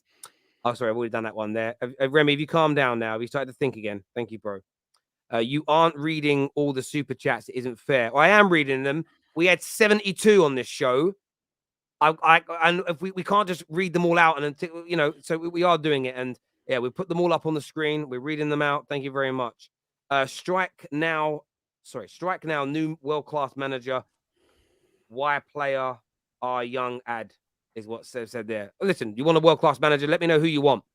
Evening, Terry and everyone. Next season will be harder as the other top 6 clubs will be better and the points will be shared. Potentially, but everyone said Arsenal wouldn't make anything this year because everybody would get better. I'm not saying they can't all be better, but every season we think, all the top 6 are going to be brilliant this year. And there's always 2 or 3 that let us down. So I agree, though. I do agree that this was our best opportunity, because I agree that Newcastle will get better. United will get better. All these teams will get better. And it's just a case of us trying to maintain as well as sign the top players. But that's the thing, and Brandon. become better ourselves. You don't have it may be your best opportunity, but it won't be your only opportunity. You don't need your best opportunity to win the league. You just need a opportunity, and you just gotta take it. So you could do it against the odds next season. You know what I mean? Maybe what happened to you guys might randomly happen to Man City next year, and you pip it too. Like the year that Liverpool won it, Man City weren't on it. They weren't great. You know what I mean? And they only got only achieved 80-something points when they used to do 90. So it is possible. It doesn't have to be the best opportunity. You just need the A1. What are you saying, Don, to this super chat here that says it'll be even harder for Arsenal next year? Do you agree, or can Arsenal keep themselves ahead of the rest of the pack and close in on City? You're on mute, bro. Yeah, Boy, can't we can't hear hear you. You're not on mute. I don't know if you've got your mic plugged in. Probably yeah, is your mic connected in StreamYard? Check your StreamYard settings. Yeah, all right. See you in a second. We'll see you in a sec. Yeah.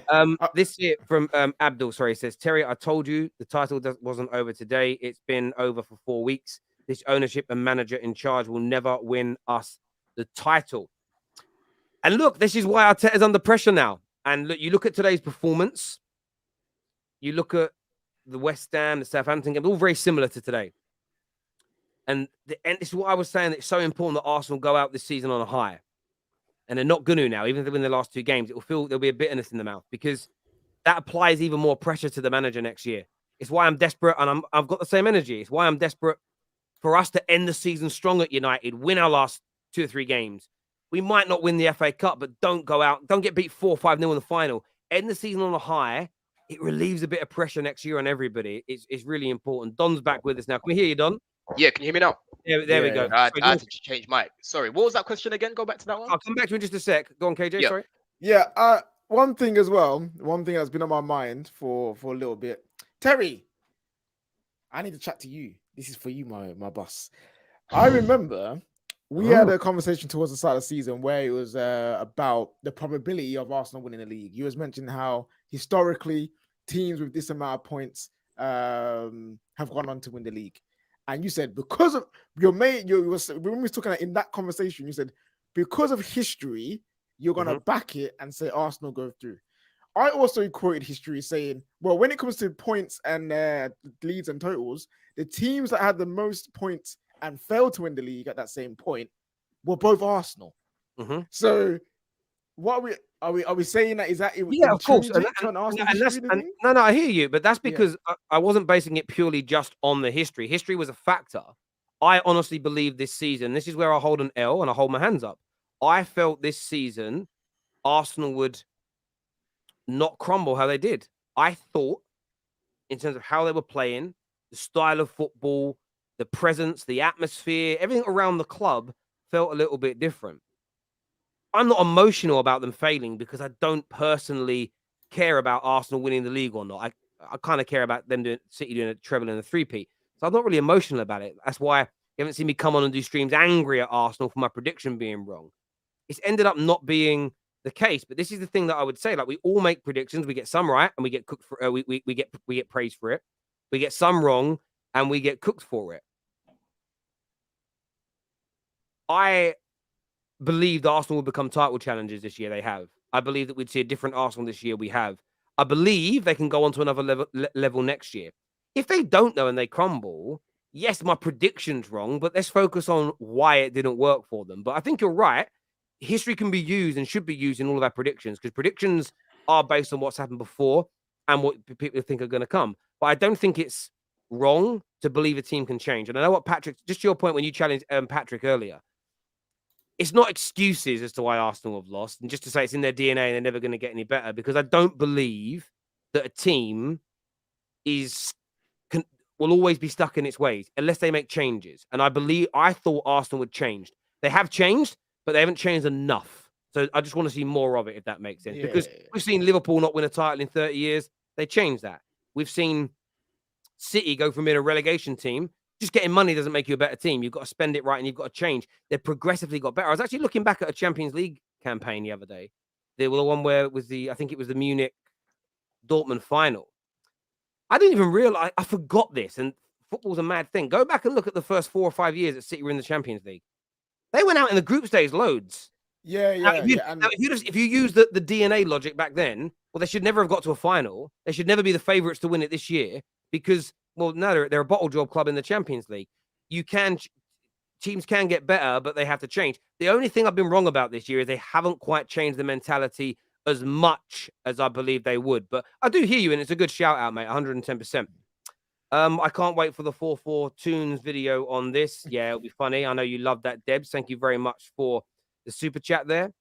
Terry would have Hansi Flick like the way he plays.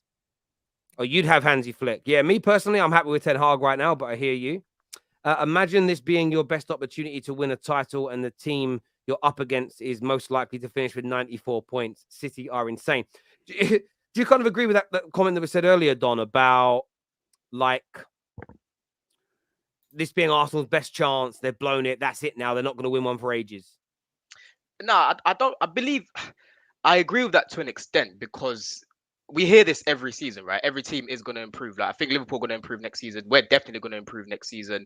And Spurs, we don't know what's going to happen with them, right? But we can't argue that this season was a massive opportunity for them because no one expected Liverpool to fall off as much as they did, and even Chelsea, like no one expected us to fall off as much as we did. So the fact that they had the league in their hands, 93% of the season, they've been top of the league, right? You can't get a better opportunity to beat this City team and to get it done. So I do think that they'll go again next season. But the main thing for me that I would focus on as an Arsenal fan is the manager. I posed this question on the first Top 6 show that I came on, Terry. I said, what we need to question Arteta going forward if he doesn't win the league, right? Because at that point, they still had quite a few games in hand, I believe, and they were 8 points clear when we had that Top 6 show. And I was saying, look, there's still a question mark over Arteta. He's bottled top 4.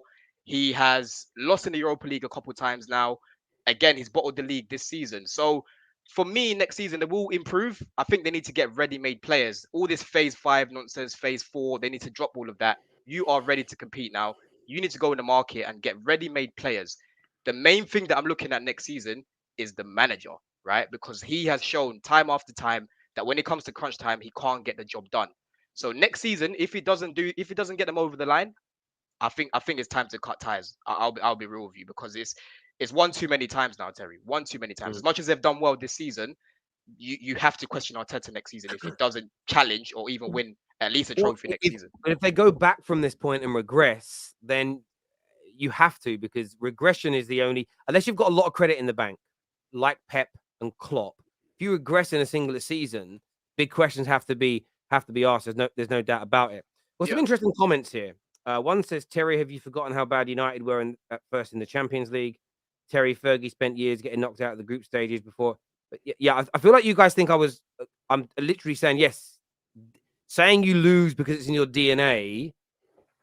There's elements of it that are true, but it doesn't mean you can't change it. So I think you guys are challenging me, but I think we agree. Like, you can always get better than your starting point. You've just got to change elements of your club. The Mad Hatter here says, such lies, Terry. City were relegated in the Premier League, fewer than other teams like Newcastle, that you don't slag off. I've not slagged City off once on the stream.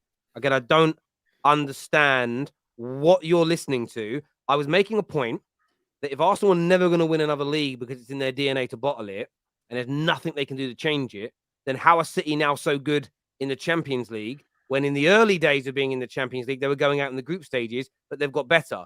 That is not slagging City off or praising them. It's using them as an example that if your club changes and improves mentality, culture, squads, you can get better. So I don't believe there is a prerequisite on how a team will perform based on their name and their history. Things can be changed. So again, I don't understand how any of you have acted like I'm slagging City off. I'm very confused by your comments.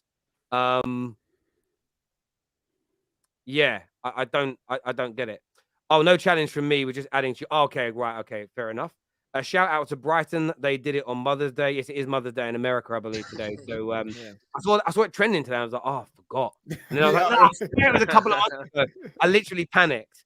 Terry, you called City a yo-yo team. Yeah, I mean, they did get relegated a lot, but the reason that I'm not talking about Newcastle, because City were included within the point that we're making, and I use City. But Newcastle didn't drop down to the lower levels for many, many years. So they may have been relegated less, but City dropped to such a low level of the game. There's a difference. And I'm using them as an example because people are saying Arsenal can never get back to winning because of where they are now. But by that logic, City wouldn't be where they are now because of what happened to them. That's not an attack at City. It's talking about clubs are not determined purely by their history. I really don't understand. Yeah, I think there needs to be a mentality shift, but there needs to be a massive question mark around Arteta now. Arsenal fans, you need to put a lot of pressure on this guy next season, man. Because if he doesn't compete or when you win you something next season, I'm talking about a major trophy. You need to fight. You need to get someone else because that would have been what his fifth season. Yeah. No. 4.5. Yeah. I mean, he's there now. Like, I understand this whole process thing, but I've called it out many times before. Like, the process is every club is always in a process of some sort. If Silva and Gundogan leave City, they'll be in a process of replacing those two players, right? It's always going to exist, but the expectation remains. What Arsenal don't have anymore is an excuse of it's year 1, year 2, we're still building. You've got to add, and then you've got to challenge. It's as simple as that. Like Ten Hag's almost at that point now, 1 year in. Almost 1 year in. He won't quite have the same expectations as Arsenal or City next year, but they'll be bigger than they were this year. It'll be you've got to make top 4, you've got to win trophies, and you've got to be competitive in the Champions League if we make it. Like, these things just all exist. Like, the only difference between Arsenal and Man City is Man City in like phase 11. They're in phase 11. I mean, Arsenal. I get why Arsenal are using the phase thing, but so processes always exist, but their rebuild is over. They're not. This is Arteta. The rebuild's done. There's no excuses like that for him anymore. 110%. Like, none of that exists for him now anymore, as far as I'm concerned. I'm still getting a lot of Terry. Will you still be scared of Arsenal next year? Look, right now, I wouldn't mind playing Arsenal at Old Trafford today because I think the mentality they're gone for this season.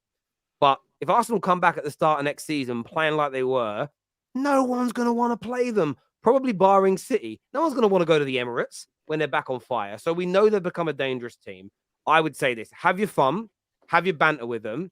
But when it comes to me talking on a serious show about football, I'm not going to sit here just for fun and say, Arsenal are going to be crap if I think they're going to be good. That's just not what I'm going to do.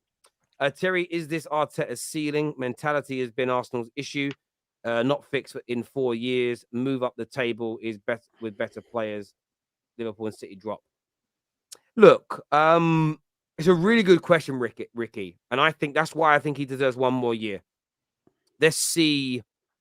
19 years. They haven't won a league title for their first title race, in my opinion, in one of their only title races in 20 years. But there has to be another big improvement next year. And then, this wasn't his ceiling, right? But if they regress, they struggle, they go out early in the cups, do nothing in the Champions League, and don't challenge for the title, then I believe at 4.5 to 5 years in, as Don's already said, you're done. You've taken the team as far as you can go. What you don't want to do is let him stay too long and ruin what he's kind of built, because a better manager could come in, take this squad, add a few players to it and go to another level if the manager is the only thing holding them back. So it's a difficult one. I think give him another year. I believe they have the ability to go to another level. I believe that with the right signings, they can become an even better team. But do they have the mentality to do it? That's the big question, and only time will tell. Terry, probably forget that during Sheikh Mansour's Man City era, they were good at chasing teams at the end of the season versus Fergie versus Klopp. Yeah, I'm not discounting that at all. I just made a prediction that Arsenal would win the league. It is. I don't get this, Terry. I don't. What signs will people see in that Arsenal will surrender this title? People just. I don't know why. Based on football or just hope. Like, people don't want the Arsenal fans. Like, I'm serious here because I predicted Arsenal when they had 8 points and they were playing scintillating football, blowing teams away like Fulham and winning games even when they were under pressure. I said, I see no signs of Arsenal surrendering the league. I said they might lose against City. They might not win against Liverpool. But nobody can sit here and say, I saw them losing point against West Ham or losing point at home against Southampton. You'd be lying to yourself. But this is the point. A lot of people said, I think they'll bottle it. But in the build-up to games, they were predicting them to win. So no one knew when it was coming. They just hoped there was hope that it would happen. There is a history thing, which KJ pointed out, and like history has repeated itself. in relation to that. But that same argument means that if a team has that many points after 20 games and has never lost the league, history can use it. So history hasn't repeated itself there. These things happen. For me, though, just going by some of the comments out there, what I'll start doing for you all, I'll just predict the most likely outcome going forward. I'll be basic and just go, right, City, I'm already did it. City to win the league next year, Liverpool coming second, predict Arsenal third, probably Newcastle fourth. I won't put United in there because that will trigger rivals. I'm putting my own team above others. That's what we'll do. I'm just going to predict, like, every game Man City play, I'm predicting a win, home and away, barring when they go to Anfield. You know what I mean? That's what I'll do. I'll just predict the most likely outcome. As I said earlier, right? I've had people do this to me. I predicted 1-1 draws, and the result finishes 2-1. You're wrong. I'm like, brother, you predicted 5-0. Like, you're more wrong than me. Can I add something? KG, let me add something. Yeah. By that logic, guys, whoever is saying that Man City are favorites to win the Champions League, you guys are lying to yourselves. Pep Guardiola have bottled the Champions League for years now. It's the same logic. Yeah. But then you would ask anybody in the world, would City win the Champions League? Yes, they are favorite, 100% the favorite. But then it's the same logic. We saw different Arsenal than the bottlers you guys talking about. Like, they were on course to get 99 points at some point. And you want to tell me they're like bottling against West Ham and Southampton? Just stop lying. You know, really? If Terry actually changes to like just saying what the masses think, and they'll be like, Terry, you're so unoriginal. Why do you always go with what everyone else thinks? Because KG the same. I actually said there are no signs of Arsenal slowing down. Like, but you don't know the history of Arsenal. You don't know that I'm watching the football the same, the one that you're watching. What are you watching? You're watching different football. They were playing absolutely amazing football. This is what's crazy about it. Last year, this is my favorite prediction. Someone said, "Oh, Terry, you sound hurt." I'm not hurt. Like I'm just having fun. I remember last year when I predicted that Liverpool would catch City and tip them to win the league. At the end of the season, like, how dare you predict that? I'm like, it was 20 minutes away from being one of the best comebacks ever, and I was almost right. And you think I took an L from that? No, like everyone, like it was weird to me. Yes, but ultimately my prediction was wrong. But if I'd have said, "Oh, Liverpool will catch them" when they were 12 points behind and they finished 24 points behind, then laugh at me. But the fact that it took a 20-minute last-minute comeback, like I was almost right. I don't feel bad about it. Like I don't understand. Like a hyper focus on people's predictions is kind of crazy. Like banter people on, like I bantered Egal earlier, but I don't even think Egal's prediction was that crazy because Brighton were just battered. If Arsenal came out and played with their normal intensity, I think they win today. He didn't say to smash him. I was just having a bit of fun with him. Like, his prediction wasn't crazy to say that I think we can beat Brighton 2-0 at home. Like, people act like predicting those things now is mad. I don't personally... Let me just tell you, if people were not serious and thinking that Arsenal would win the league, you would not see every rival fan saying, "Oh, I won't be able to take Arsenal fans in the summer. I won't be able to live in London because of the parades." Because people believe that Arsenal win the league. Every rival fan believed, but they were just hiding it. They're like, "Oh, they're going to bottle it." No, you didn't. You never believed. Because you would have been calmer. You would have been calmer if you didn't believe. Yeah. Look, for me, there was always a chance for City to obviously win the league. They're going to do it now. But the scary part was that Arsenal had a bit of a cushion because they were 8 points clear, right? And they could have gone 11 points clear by the time they played Man City. So when you're looking at Arsenal on paper up against West Ham and Southampton, in regards to how they were playing, even though they bottled that lead against Liverpool, no one predicted Arsenal to draw those two games. But I think it's quite naive for Arsenal fans and even that squad to think that the first half of the season is going to be the exact same as the second half. You need to be quite dirty in the second half of the season. You need to be more controlled. You need to be more mature. But they're going to learn from that, right? But again, it goes back to the question of Mikel Arteta. Can he implement that? Because his in-game management has been poor, like the past month, I would say. And I think that's where the questions most certainly are. But again, to a lot of people in the comments, I will definitely be staying true to myself. And if I think something, I'll say it. I also won't cry if I get it wrong. It just is what it is. Like, I know there's an obsession now on socials about being right and don't know where it's come from. I know that the world's becoming a more narcissistic place, but it really isn't that deep. It isn't that deep. Because my top four prediction for this year was City first, Arsenal second, Man United third, Liverpool fourth. That could happen still. Can you imagine if it does? I'm going to ram it down all your throats. I won't. I don't really care about it. Can't wait for Terry's vid on Arsenal fans meltdown. Oh wait, he doesn't do it. So I haven't done fan chat again. Another lie. JG, why lie? You're acting like I haven't done fan channel reviews to Arsenal fans meltdowns. I've done loads this year. What are you talking about? What, JG, banter only works if you're kind of telling the truth. If you lie about me, it's crazy. Good, Terry. That's what got you here. That's why I like watching your content. And I know, Terry, you think you're right on everything. That's the problem. But I don't. Everybody thinks their opinions are right, though. Maradon. I'm about to say, Maradon, do you think your opinions are wrong? Think about it.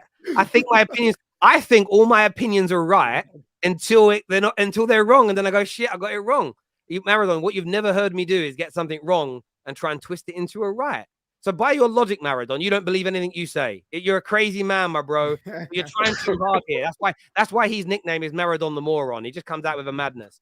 Thanks, Terry, for the logical reply. Small correction.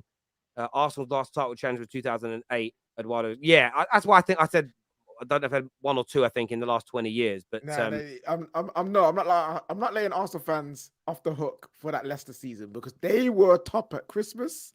Them man was screaming we're gonna win the league, and then they, as much as Spurs bottled it, they also were part of the bottling as well. They ain't getting away with it. No.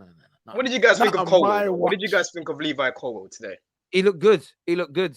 He looks very, very good. He should stay there. He should go nowhere near you. Tuchel wanted to sell him, man. He is a top player. He's a visionary. Tuchel was a visionary. That's what it was. He was a visionary. He knew the foolishness I was about to go on. He was saving Levi. That's what he was doing. God, can't wait to see him at the bridge, man. Yes, it's gonna be an interesting. King here, one of my members says, Terry, yes, you do. Stop capping. I don't. If I think I'm right, I say I'm right. But when I get things wrong, I've literally, if you actually just search Football Terrace, sorry, I've even done videos where I've gone, yo, I got that one wrong. Do you know what I'm saying? Last year on Straight Facts, it was done in a bit of a jestful way. I wrote and read out an apology letter to Lee Gunner over my prediction. So to say that I don't go on camera and admit when I got something wrong is mad. I honestly, I know you're one of my members, you're only playing, but it's genuinely a crazy statement about me. Terry, don't give it to other Arsenal fans like he gives it to a Egal example, Jess. Well, this is the difference, right? Firstly, me and Egal are mates. So let me ask you this question, GURPS. Do you have a go at strangers or people you don't know? Do you speak to strangers like you speak to your friends? Secondly, do you speak to your boy mates the same way as you would speak to your girlfriend? The answer is no. So how me and Egal are with each other, how me and Lee Gunner, I'm very different with Lee Gunner than I am with Big Steve. Because I've only really been working with Big Steve for a couple of months and I don't know him that well yet. I've known Hassan, by the way, 3 years. So I'm a bit more challenging with him. Known Lee Gunner for 7. So I'm far more familiar. That's just normal human behavior, my friend. So Egal and me are close. So I challenge him. I've only known Don for about 3 months. So I won't speak to Don how I speak to KJ or Egal because I've known these guys longer. That's what friendship does, my friend. Just to explain that to you. Maybe you're young and you're not too sure. But yeah, that's just a normal thing, bruv. it's just someone here says Egal has mates. Yeah, he does. He does have friends. and the wife, which most of you don't. So yeah, you know, it is what it is. Terry the simp, you lie hard, brother. Why'd you, Maradon? We know you don't speak like that. 110%. You ain't from that life. You're on the internet too much to talk like that. Type in your normal accent. You're probably from a little village somewhere in Surrey or a little town somewhere. You don't know anyone where the word brother is said. So please stop with the affectation. Stop with the affectation, my friend. It really, do you know what I'm saying? And saying simp. Because I bet you when you're in front of your mum and dad, you don't speak like that. 100 people are like, oh, mummy, daddy, can I have a sandwich, please? Mummy, daddy. You know what I mean, Maradon? You don't speak like, stop the affectation. That's not you, my G. That's not you. It's true. Do you guys see that a lot? Like, not even from people. Literally, I see like Twitter accounts for like Greg's, who you've got some posh graduate there tweeting, but he tweets like he grew up on a housing estate in East London like me. I'm like, You don't talk like this. It's the football accounts where they're like, so a player scores like, yeah, that's my G. It's like, but shut up, bro. Relax. Flipping Brighton and over Albion FC, bro. The affectation that goes around now is mad. And I live around here, right? And look, there are certain accents, East End of London, South East London. There are certain accents that you get and words that are used. I went to the local corner shop. There's a bunch of kids, right? Where they're dressed, hoods up. And one of them called me. He said, excuse me, bloods. I laughed, right? I said, yes, mate. He goes, I wouldn't mind buying us some alcohol like kids do. And I said to him, why do you talk like that? He said, what do you mean? I said, you sound like where I'm from. He went, right. I said, but you live in a very quaint village in Surrey. I said, your dad probably has a Porsche and your mum a Range Rover and you've got a swimming pool and a sauna in your house. Why are you chatting like that? And he's like, I give him so much credit because he went, I got whacked in it. And I was like, I laughed. Oh my God. It on because he obviously sees it in on TV and films and like, that watched Top Boy once. Like, yeah, true. I was like, I just laughed. By the way, I went in and I bought him the drink they wanted. I was like, yeah, I'll get you whatever, man. I bought their bottle, gave it to him. I said, have a good night, boys. And then literally, he went to me, okay, I really appreciate it, sir. Thank you. He's nice thing. I was like, yes, bro. And you know what it is? No one that's from this little quaint area I'm from should have a Southeast London or an East End accent. It's impossible. Unless their parents and brothers and sisters will talk like that. But you can just tell by looking at this kid, man's got a trust fund. You don't talk like that. 100%. Everyone around here has. Like, honestly, I take my daughter to school, the accents. So, hi, everybody. How are you doing? I don't like talking. So I'm like, all right, everyone, you all good? Honestly, it was a madness. Like, when I got picked up in an ambulance one night, when I had the chest issues, they started talking to me, right? And even the paramedic was like, oh. And I said, what? She went, I wasn't expecting you to talk like that. I was like, why? Like, honestly, it's a madness. But anyway. Very cringe. It's true. People do it all the time. I see it in the way they comment and the way they talk. But there we go. But Maradon, by the way, my friend, love you. I love all my people that comment, all the trolls. You're great. I love it. Something the Spurs can celebrate for. This is true. Spurs will be happy tonight. There's no doubt about it. Terry giving alcohol to minors. Listen, it was literally, do you know what they asked for as well? Man asked for 2 bottles of WKD. Oh, yeah, of course.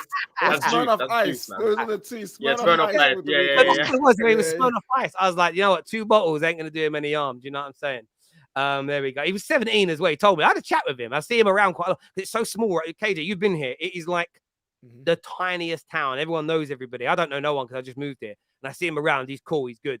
But he don't chat to me like that anymore. Now when he speaks to me, he puts his normal voice on. I like it. I'm like, I respect you more, bro.